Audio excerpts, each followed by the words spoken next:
Membeli motor adalah hal yang sangat menyenangkan. Adrenalin meningkat, kegembiraan dalam hati meningkat. Intinya rasanya campur aduk di dalam diri kita. Bahkan terkadang kita sampai nggak bisa tidur nungguin motor kita datang sampai rumah. Ya, itu adalah hal yang biasanya orang-orang akan rasakan ketika membeli motor, mau itu baru ataupun bekas. Apalagi kalau motornya motor impian, ya makin-makin deh. Tapi walaupun membeli motor itu menyenangkan, kita jangan sampai melupakan satu hal dari motor tersebut, yaitu fungsi, kenyamanan, performa, dan lainnya. Maka dari itu, supaya kenikmatan membeli motor tidak berubah menjadi malapetaka, di video ini kita akan membahas 10 motor yang sebaiknya jangan kalian beli. Yang pertama ada Yamaha Lexi 125 tipe lama dan tipe standar. Motor ini memiliki tampilan yang agak nanggung, mirip NMAX sih, tapi deknya rata. Ya emang itu sih tujuan utama motor ini dibuat. Bahkan banyak yang bilang kalau motor ini adalah NMAX versi murah. Ya ada benernya juga, auranya NMAX tapi terkesan murah. Apalagi kalau kita ngomongin tipe yang standar. Motor ini benar-benar terasa murahan banget walaupun memang harganya emang murah. Motor ini sangat minim fitur, nggak ada smart key, nggak ada ABS, bahkan shocknya ya teleskopik biasa. Tapi kan dengan keminimannya tersebut motor ini jadi ringan. Iya sih bobot motor ini cukup ringan, tapi masalahnya bobot ringan ini malah bikin motor ini terasa ringkih. Ditambah mesinnya yang cuma 125 cc yang harus mengangkat bodi bongsor, ini tentu aja bikin performanya semakin loyo. Jadinya iya, kalau kalian nggak mau kecewa, skip beli motor ini karena jauh dari kata wow. Kemudian yang kedua ada Suzuki Next Crossover. Suzuki Next Crossover jika dilihat sekilas sebenarnya cukup menarik. Bentuknya semi-trail, bannya semi dual purpose. Ada kesan daya juang lah motor ini. Tapi sayangnya motor tipe ini tetap aja motor Suzuki Next 2 yang dikasih gimmick off-road doang. Yang berarti performanya ya tetap lemot, suspensinya ya masih sama, handlingnya ya begitu. Namun apakah Suzuki Next 2 buruk? Sebenarnya enggak juga, cuman ya perlu dipikirkan lagi untuk membeli motor ini. Karena mau bagaimanapun, motor ini selain build quality-nya yang cukup bagus, banyak hal yang harus dipertimbangkan. Kemudian selanjutnya ada Yamaha Frigo. Ketika diluncurkan, Frigo sempat menarik perhatian karena bagasinya gede banget, bahkan lebih besar daripada NMAX. Tapi sayangnya itu doang kelebihannya, karena jika ingin dilihat lebih lanjut, motor ini banyak kekurangannya. Misalnya posisi duduknya canggung, injakan kakinya sempit, dan tangki bensinnya justru bikin motor ini jadi berat di depan. Selain itu handlingnya juga banyak yang bilang aneh karena bikin cepat pegel. Kemudian selain itu lagi, kalau kita ngomongin desain motor ini cenderung nanggung. Ya kayak nggak ada identitasnya. Bahkan yang mengenaskannya lagi, banyak orang yang nggak tahu kalau Yamaha punya motor ini. Kenapa bisa? Ya karena populasi motor ini cukup sedikit. Marketingnya juga sedikit banget. Jadinya ya gitu dah nih motor. Kemudian selanjutnya ada Honda Genio. Lagi dan lagi motor ini selalu masuk dalam list motor yang jangan dibeli. Kenapa? Ya karena motor ini benar-benar super nanggung. Mau retro tapi ya nggak maksimal. Performa ya jangan diharapkan. Oke, mesinnya memang bisa menghasilkan konsumsi BBM yang cukup irit. Tapi getaran mesinnya berasa banget. Dan yang lebih mengenaskan, torsi bawahnya benar-benar kayak kosong. Belum lagi kalau ngomongin harga yang mepet dengan motor retro ikonik Honda yaitu Honda Scoopy. Ya daripada beli ini ya mending Scoopy sekalian. Kalau nggak mau retro ya mending yang pasti-pasti aja. Mending Honda Beat aja daripada motor ini. Jika dibandingkan Genio, Honda Beat jauh lebih menarik daripada motor ini. Iya kan? Kemudian selanjutnya ada Yamaha Gear 125 versi standar.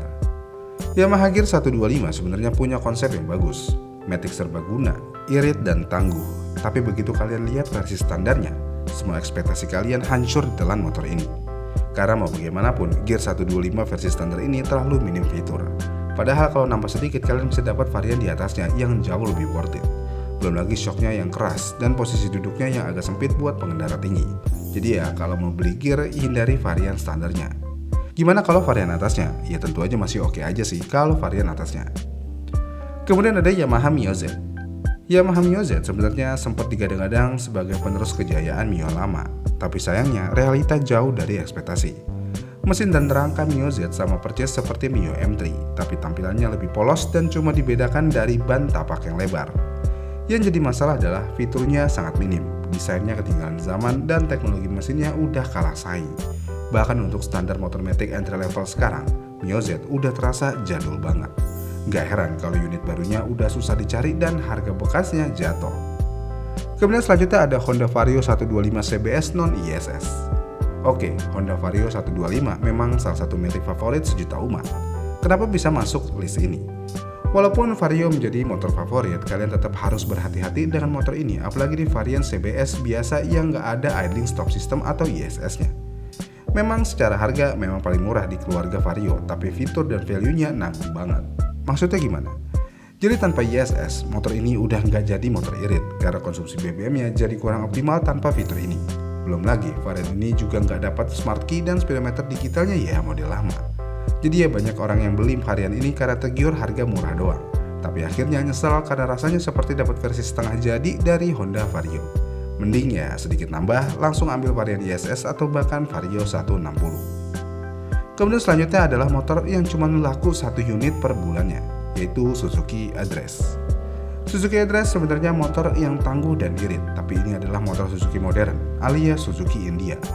Tampilannya kayak motor tahun 2010-an. Selain itu, semua ini diperparah dengan suara starternya yang masih kasar kayak motor 2010-an juga. Kemudian selain itu, side stand switch juga nggak ada, dan sekali lagi ini kayak motor 2010 ke bawah malah.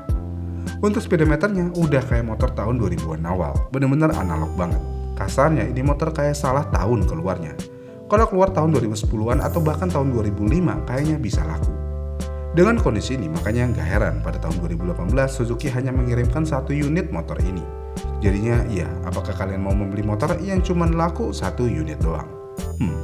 Kemudian selanjutnya ada Yamaha Vino 125. Yamaha Vino sebenarnya sempat jadi pesaing serius Scoopy di era awal Matic Retro, tapi sekarang posisinya makin nggak jelas.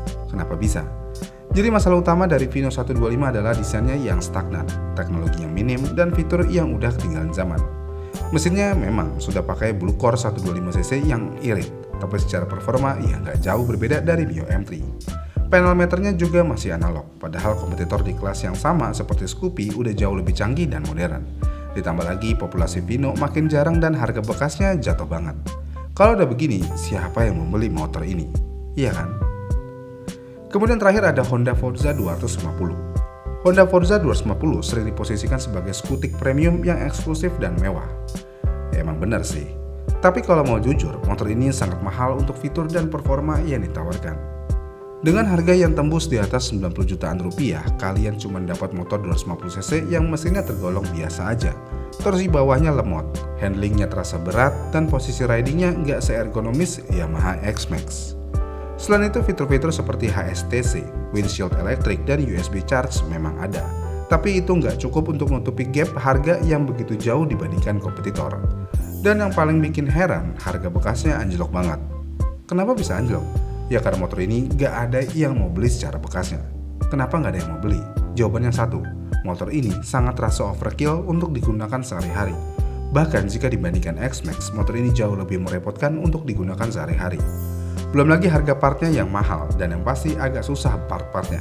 Kenapa mahal dan susah? Tentu aja karena motor ini adalah motor CBU. Dengan kondisi tersebut, lebih baik pikir-pikir lagi sebelum membeli motor ini, kecuali duit kalian tidak berseri. Itulah list motor yang sebaiknya jangan kalian beli. Gimana nih menurut kalian? Komen di kolom komentar di bawah ya, dan sampai jumpa di video selanjutnya.